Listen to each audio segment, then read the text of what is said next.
Doctor ortho, अब दर्द भी घुटने टेकेगा। ऑपरेशन सिंदूर के बाद पाकिस्तान ने एक बार फिर कायराना हरकत की है और एक बार फिर इंसानियत को पूरी तरीके से शर्मसार कर दिया है। देखिए, इससे साफ तौर पे पता चलता है कि पाकिस्तान अब इंडिया चुप नहीं बैठने वाला। अभी तो ये सिर्फ एक ट्रेलर था ऑपरेशन सिंदूर, पिक्चर अभी बाकी है। देखिए, जम्मू कश्मीर में एक बार फिर से सीमा पर हालात बेहद तनावपूर्ण हो गए हैं। भारतीय सेना द्वारा 6-7 मई की रात आतंकियों के ठिकाने पर की गई सटीक कार्रवाई के बाद पाकिस्तान ने एक बार फिर कायराना हरकत की है। एक बार फिर पाकिस्तान की बौखलाहट सामने आ गई है। देखिए, पाकिस्तान ने नियंत्रण रेखा यानी कि एलओसी पर भारी गोलीबारी शुरू कर दी। इस हमले में पूंछ और तंगधार जैसे सीमावर्ती क्षेत्र में 18 निर्दोष नागरिकों की जान चली गई, जिसमें 4 मासूम बच्चे भी शामिल थे। पाकिस्तान सेना ने पूंछ, राजौरी, तंगधार, उरी और करनाह सेक्टर में अंधाधुंध आर्टिलरी और मोर्टार से गोलीबारी की। भारतीय सेना ने भी इसका मुंहतोड़ जवाब दिया और सीमा पर स्थित पूरी तरीके से भारतीय सेना नजर बनाई हुई है। भारतीय सेना के मुताबिक सुबह करीब 4 बजे तक भारी आर्टिलरी से फायरिंग होती रही। उसके बाद भी छिटपुट गोलीबारी जारी रही। गोलीबारी से सबसे अधिक प्रभावित क्षेत्र अगर कोई रहा है तो वो पुंछ है, जहां कई आवासीय मकानों, दुकानों और धार्मिक स्थलों को नुकसान पहुंचा है। पुंछ का ऐतिहासिक किला और कई प्राचीन मंदिर क्षतिग्रस्त हो गए हैं। एक स्थानीय अधिकारी ने बताया कि हमला निहत्थे नागरिकों को लक्षित करने वाला था, जो स्पष्ट रूप से पाकिस्तान की कायरता को दर्शाता है। देखिए, पाकिस्तान की बौखलाहट कहीं ना कहीं सामने आने वाली थी, ये हमने अंदाजा लगाया था, लेकिन इस तरीके से देखिए इसकी सब लोग निंदा कर रहे हैं। फिर से उन्होंने एक गुरुद्वारे को अपना निशाना बनाया है। पहलगाम में हमने देखा था कि किस तरीके से उन्होंने धर्म के आधार पर लोगों को गोली मारी थी, और अब फिर से एक गुरुद्वारे को अपना निशाना बनाया और इस हमले में सिख श्रद्धालुओं की जान भी चली गई है। देखिए, हमले के बाद सीमा से सटे इलाकों में भारी दहशत का माहौल है।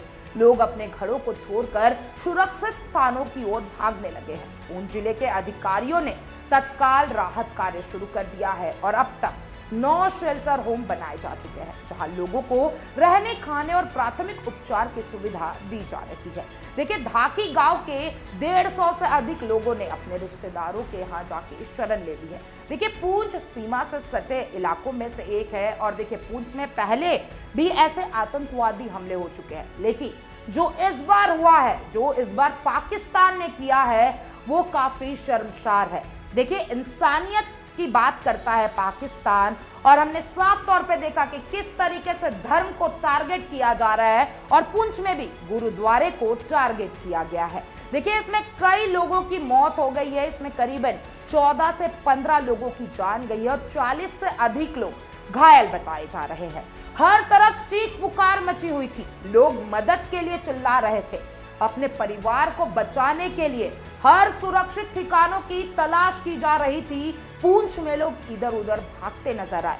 देखिए, फिलहाल जम्मू, सांबा, कठुआ, राजौरी और पूंछ जिलों में सभी स्कूलों और कॉलेज एहतियातन बंद कर दिए गए हैं। स्थिति को देखते हुए स्थानीय प्रशासन अलर्ट मोड पर है और भारतीय सेना हर चुनौती का सामना करने के लिए पूरी तरीके से तैयार है। क्योंकि देखिए, जिस तरीके से पाकिस्तान हरकत करते हुए दिखाई दे रहा है, अब भारत चुप नहीं बैठने वाला। देखिए, हमले की निंदा की है, सभी लोग हमले की निंदा कर रहे हैं और साथ ही वहां के अधिकारी कह रहे हैं कि पाकिस्तान का यह कदम सीज फायर उल्लंघन की प्रकारास्ता है और यह अंतर्राष्ट्रीय कानून का साफ तौर पे उल्लंघन है। वहीं नेशनल कॉन्फ्रेंस के विधायक एजाज खान ने कहा कि केंद्र सरकार को इस पर कड़ा रुख अपनाना चाहिए और नागरिकों की सुरक्षा सुनिश्चित करना चाहिए। सीमा पार से हो रही इस बर्बरता ने जम्मू कश्मीर के सीमावर्ती इलाकों में फिर से डर और तनाव का माहौल बना दिया है। स्थिति की गंभीरता को देखते हुए प्रशासन, सेना और स्थानीय एजेंसियां मिलकर हालात को सामान्य करने की कोशिश में जुटी हुई है। देखिए, जम्मू कश्मीर में जिस तरीके से प्रोग्रेस हो रहा था, जिस तरीके से टूरिज्म लगातार आगे बढ़ रहा था, क्योंकि आप सभी को पता होगा कि जम्मू कश्मीर में जिस तरीके पूरा अर्थव्यवस्था टूरिज्म पे टिका हुआ है और जिस तरीके से टूरिज्म में लगातार बढ़ोतरी हो रही थी, कहीं ना कहीं जम्मू कश्मीर का प्रोग्रेस हो रहा था। और वहीं अगर मैं बात कर लूं पीओके की, जिसने पाकिस्तान ऑक्युपाइड कश्मीर की, जहां अभी भी लोग भूखे प्यासे रहते हैं, जहां अभी भी अर्थव्यवस्था डमाडोल है, कहीं ना कहीं पाकिस्तान को इस बात को लेकर घबराहट हो रही थी कि इंडिया वाला कश्मीर कहीं ना कहीं प्रोग्रेस की राह पे है, आगे बढ़ते हुए दिखाई दे रहा है। और जो पाकिस्तान ऑक्युपाइड कश्मीर है, वहां लोग आज भी खाने को तरस रहे हैं। पाकिस्तान को डर सता रहा था कि अगर पीओके वाले कश्मीर इंडिया में आने की कवायद कर देते हैं तो पाकिस्तान का क्या होगा।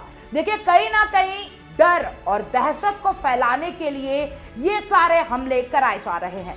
देखिए, भारत यह आश्वासन देता है कि पूंछ के शहीदों का खून व्यर्थ नहीं जाएगा। ये आतंक के खिलाफ आतंकी युद्ध का आह्वान है और ये एहसास पाकिस्तान को होना चाहिए। देखिए, भारत का संकल्प अब मकसद नहीं बल्कि इतिहास बनने की राह पर है। वैसे एक सुझाव हम भी पाकिस्तान को देना चाहेंगे। पाकिस्तान, वक्त रहते संभल जाओ, आतंकवाद से दूर हट जाओ, क्योंकि इस बार भारत की स्पष्टता बहुत स्पष्ट है। आतंकवाद को लेकर जीरो टॉलरेंस की नीति के साथ जिस तरीके से इंडिया आगे बढ़ रहा है और जिस तरीके से पाकिस्तान इंसानियत को शर्मसार करते नजर आ रहा है, मानवता को दागदार कर रहा है, जो पहलगाम में किया, इससे इंसानियत शर्मसार हो गई है। अगर यह हरकत बंद नहीं हुई तो यह ऐसा ना हो जाए कि जिस तरीके से 1947 में पाकिस्तान का जन्म हुआ था, वह 2025 में इतिहास बनकर रह जाए। जय हिंद, जय भारत। तमाम ऐसे अपडेट्स के लिए चैनल फॉर न्यूज इंडिया के साथ बने रहे। डॉक्टर ऑर्थो, अब दर्द भी घुटने टेकेगा।